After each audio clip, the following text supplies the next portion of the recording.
Good afternoon, everybody. Welcome to Treya Tarot. This is the collective reading for Wednesday, October 30th, 2024. It is the 30th, I think, right? Tomorrow is Halloween. So hope everybody's doing really well. Oh, look at that. Okay. I will be putting that Six of Wands right up. This is the Empyrean Tarot by Threads of Fate. All right. I guess there's some messages just that cannot wait to come out today. Okay. I am very new to this deck, so keep that in mind. Some of the cards are different than others, so I may need to sort of, take a beat to fully read through this reading, but it's such a beautiful deck that I wanted to bring it out for today. Oh, even though I'm just getting used to it. Okay. I hope everybody's doing good. Like I said, if you like these readings, please like, comment, share, subscribe, ring the notification bell, all of the above. If you're really excited about tarot, I'm happy to have you here, and I hope that we can get some good messages for today. All right, let's see what we have. We're going to go with this pile. Okay. Nine of Pentacles. That's interesting. Okay, so Six of Wands, victory. We definitely have a victory coming in. I can feel that. I could feel that this morning. There is a, I don't know how to exactly verbalize this, but there is a break in the energy as we transition into Pluto and Aquarius completely that I can sense. It's almost as though we are moving from one state of being to another, with the transition only being a kind of sense of accomplishment, I guess is the best way I can describe what it feels like, the nebulous feelings I'm feeling. There's a sense of accomplishment that we're actually working on, and that sense of accomplishment is going to be changing how we perceive ourselves into the next cycle. The Seeker of Wands, I believe it's the Seeker is the Page, the Sovereign is the Knight. No, it's the Seeker. Let's see if I can find a good... In this deck, the Seekers are the Pages. The Sovereigns are the Knights, and the Rulers, I believe, are the Kings and Queens. Let me just make sure I'm the Ruler of Daggers. Yes, okay. So the Sovereigns are the Knights, the Seekers are the Pages. The Page of Wands, and then the Sovereign of Wands. There is an intensely passionate energy driving this changeover. Obviously, with all of the Wands cards, there's this life force energy that's coming up that's almost like an untapped resource with that Nine of Pentacles, the Nine of Globes. So for me, what this shows up as is this experience of opening back up to I want to call it an untapped resource, something that we've been generating or building, but keeping under wraps within us for however long as we move into this transition and over into the Pluto and Aquarius era, which is very different than Pluto and Capricorn, or at least according to the astrology. The storyline is very different. But what I have here is this feeling of like victory over almost our own inner landscape, our own expression of our inner landscape, turning into a collection of resources, which allows us to move forward fully supported. Nine of Cups, wish granted, wish fulfillment. Page of Pentacles. Yeah. So there is an abundance factor here. There is a monetary gain factor here. Seven of Cups. Interesting. If you can see and apply the truth. Okay. And then the Three of Cups. Okay. Any confusion that you've been experiencing over the past, I want to say decade. Okay. Because it feels like these issues and these themes have been going on. What is it? 16 years Pluto's been in Capricorn. I don't know. Somebody mentioned 16 years in one of the videos I watched today. And I feel like that is a really good time, volume of time to reference, in that it's been almost 2 decades of dealing with certain themes over and over and over again in our individual lives, in our collective experience, that are coming up to be sorted through. That Seven of Cups to me actually shows up as a clarity, as a, I don't want to say that, as a marker of clarity because of the wish fulfillment.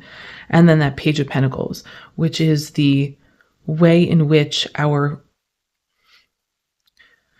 the thing about our mental landscape that is acknowledging the way our physical lives must change to integrate the thing that we've woken up to, the part of ourselves that is now awake. Okay. The Three of Cups tells me that this is very much a celebratory experience. Okay. It's not at all, I don't have any feelings here of like third party stuff in that way.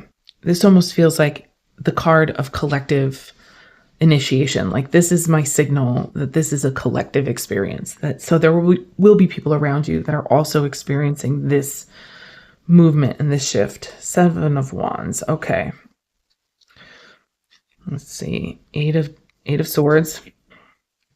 Okay. And then the Five of Cups. Okay. What gets lost over this transition? What this week brings up are the things we have to leave behind. The self-imposed restrictions, the things that we have kind of held up as signifiers of our pain, the thing that our badges, our painful badges of honor have to be let go of. And the Five of Cups tells me that what's left after that loss is what is true and loving.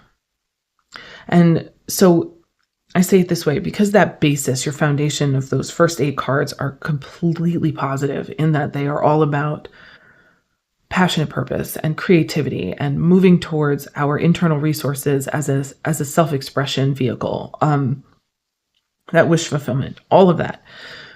To have the Seven of Wands, the Eight of Swords, and then the Five of Cups right after that tells me that the sacrifice we're making is something we're ready to give up.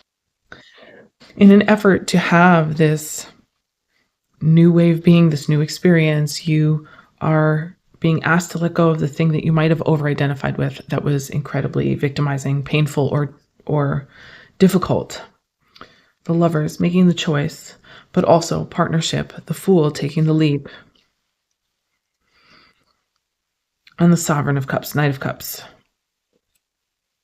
Unless she's the Queen, but look at that. I have to find out exactly what these cards, unless the Sovereigns or the Queens. I have to find, yes, okay. So the Conqueror is the Knight, the Sovereign is the Queen, and the Ruler is the King.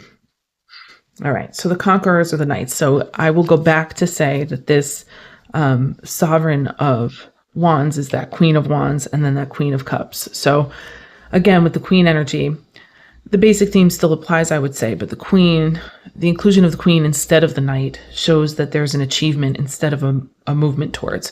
So in my opinion, that almost makes it better. The Queen of Wands, as opposed to the Knight of Wands, as I was originally reading it, is this feeling of having achieved a sense of home in your own internal landscape. So the feeling that your passions and drive and creative capacity and achievements are how you source and express who you are in the world. That Queen of Cups here at the end with the Lovers and the Fool tells me that some of us, if not many of us, are going to be taking the risk on something that is very much from the heart. Taking the risk to actually open up and maybe receive or give love in a way that we haven't done before. The choice to open up instead of close down, because the three cards here that are underpinning the 7, the 8, and then the 5 of Cups, that's the old story. That's the old story of restriction and pain and suffering and loss that we're moving away from in an effort to kind of re-own our own storyline and move into that sort of passionate way of life. That really vibrant, vital way that we're moving into the world. Like, for instance, this is one of the cards I don't actually know the meaning of. The Pillar. It's a major arcana here, but it's definitely not something that I'm familiar with. So let's see what I can gather. The Conqueror of Wands. So that's the Knight of Wands there. And then the 8 of Wands. from what I can tell, this process moves quickly. This transition is fast. Wow, these cards are really, really beautiful. And yes, they're holographic and they're incredible.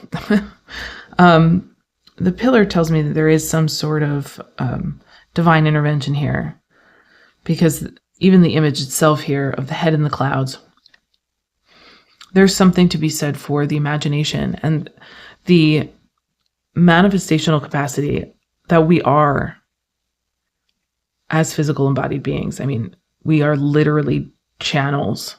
And the pillar, for me, the word reminds me of the inner pillar. The way in which we receive our messages, that energy thing that happens from the inside of us, you know, coming down from the divine and up from the ground. There's something really human about this, even though it's the head in the clouds.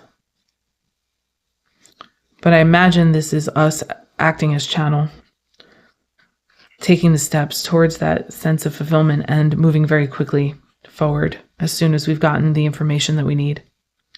I feel like many of us are ready to make the move, whatever the move is for us individually. So if you are one of those people and you're ready to make your move, move forward with as much confidence as you can muster, because you're ready. Something's ready here. All right, very good. Well, happy Wednesday, and I will see you tomorrow. And, take your time. I'll be working to be present through all of this, and I hope that you will be too. All right, have a good day.